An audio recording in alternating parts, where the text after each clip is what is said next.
So whereabouts are you at the moment, mate?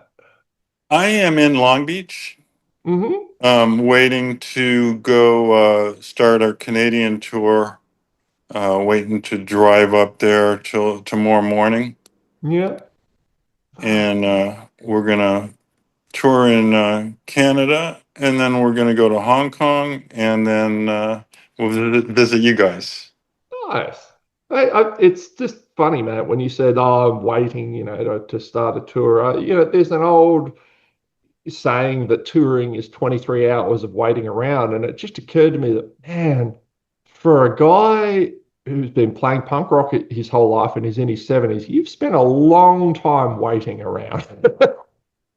Well, I try to use the time reading. I practice a lot, like between, let's say, our sound check and when the show starts. I'm usually practicing, of course, getting dinner, but practicing a lot of guitar. So I try to make use of the time.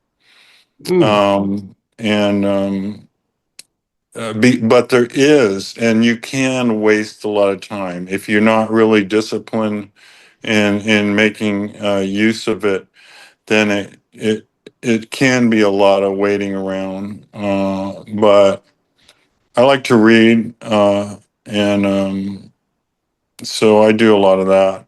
And like I say, practice whenever I can. But also, I drive a lot, and that's not the most useful thing in the world, except when you got to go to these places. Yeah. Mate, it's funny. I only just recently, as in within the last year, got out of the army after 11 years.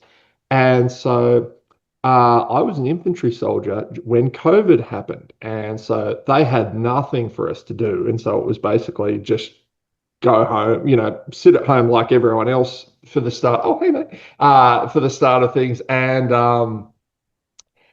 just doing busy work. And they got us to do book reports, and everyone else Uh-huh. is doing all of these army books and stuff. I'm like, God, that sounds boring.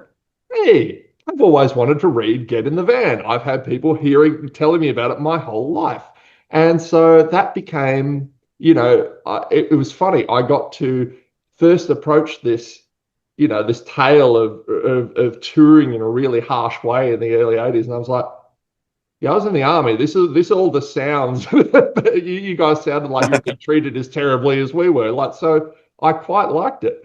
How have your feelings about the book changed over the years? Because obviously that was hugely influential, and so that was how a lot of people saw that period of your life. Like, I don't know. Have you changed? Has it changed over the years? Oh, touring? No, no. I mean, like the legacy of Get in the Van, which I know was not your book, but was about that gave people a very a certain perspective on that life. Like, Yeah, yeah, I understand that. I guess I look at it differently. If I think about all those times or all the time playing music, I don't really. I think about the music and making recordings hmm, and playing in places. I tend to drop, um, not think of, oh, that was so difficult, because I realize it's like you say in the military, there are more difficult things. I've had bullets thrown at me playing in Scotland, literally. yeah, Uh, but I've never had them shot at me. yeah, So I think if I wrote a book about that, which I'm not going to, but at that about that period of time, then it would be a lot less like, oh, this was so hard, and like I would be more like looking at, this is great. We got to play and go a lot of places. Who could want for more, you know? So my perspective on it at the time and now is a little bit different. yeah. That very. You got to love the timing of this. A few years ago, interviewed Eugene S. Robinson from bands like Oxbow and people like that. And I subscribe to it, I get his newsletters and whatnot. And the week I'm interviewing Greg Ginn for the first time, he comes out with a little Substack talking about you, and that he's just saying that he's glad that you are still out there doing it because he's still out there doing it. He's in his 60s. Um, I what keeps you going when you're on the road with kids in your 20s? Oh, well, I like to travel, but particularly I like to play music. Yeah. So that really it's something I've always done, even when Black Flag wasn't together. I've always played music and recorded music. I just enjoy that. I wish I could do a lot of other things as well, and I try to, and some of them are very hard if you're touring. Mm. But I enjoy that aspect. Of course, you already mentioned some of the things I don't enjoy: waiting, driving, Yeah. 18-hour plane flight uh, from Oh, Australia. Things like that. But like I say, I try to use that time the best I can. Um, and so I don't find it difficult. I just, I enjoy it. And we enjoy trying to play a long time and do the best we can and try to leave it all on the field. nice. So can you introduce me to Black Flag's the 2026 lineup? Can you take me through each member? Yes. Max, the singer, she had never been in a band before, and I just thought she would do really well, and she has. She's incredible, really, um, and so that worked out great. And David and Bryce, the bass player and drummer, both live very close to me, so we can get together a lot and really work on stuff. Um, and it's been really good. I think just got excellent band, and really, I've never had so much fun playing with Black Flag as this group of people. So I'm enjoying it very much. Nice. I understand you're playing two sets on this tour. What can you tell me about that?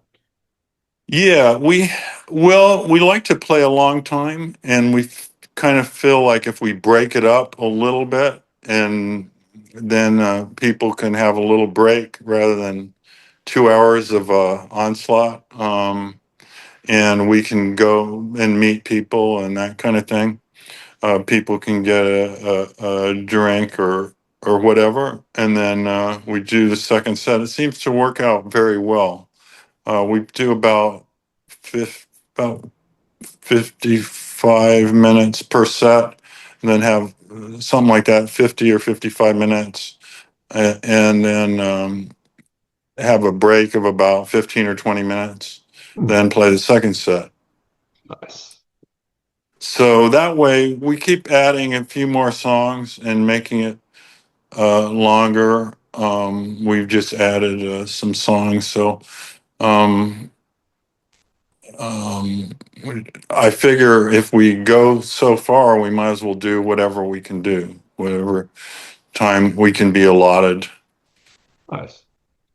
Uh, Mate, I have a bit of a secret for which I'm going to tell someone I've never met before and tell the entire world. I'm actually a poser. I'm complete punk rock poser, as you could probably tell by the fact that I hadn't read Get in the Van until my mid-30s. So, I have a lot of gaps to fill in my 80s and 70s punk knowledge. Now, Well, to be honest, I haven't read it at all. well, then here we go. So the reason I bring this up, and the reason because I have poser fear, because very soon I'm going to be interviewing a bloke called Lee Ving from the Mighty Uh-huh. Beer. So, man, I'm shitting myself. What can you tell me about it? No. Oh no. I think you'll after it you'll feel like, oh, that's good guy, Yeah, yeah. interesting person. He's not going to be judgmental about you missed the first whatever show back in 1837. He's not Yeah. going to care, so like people like um, people starting to get into their music. So I think he will be. I think it'll go great. Awesome. Thanks, man. I appreciate it. That makes me feel good. Uh, look, You should. I was going to drop this question because I just the way you would answered an earlier one, but I have to ask. I know this isn't to do with the music and it's to do with the thing around it, but there is an infamous video of a guy in a plaid shirt interviewing Black Flag in the early days and calling you sellouts. I think you may have seen this video. And just promptly, I think Henry takes the mic off him and just promptly just absolutely destroys him. And I think you were holding up a hand going, does this look like we're selling out, bro? And you got blisters hanging off your hands. Like, do you remember, did you ever hear from that kid again? No, I vaguely remember that. It's just, yeah, it was kind of offensive and shocking in a way because even when Black Flag stopped in 1986, we were eight people living in one room. Yeah. So, so if that's selling out, I don't know how to describe.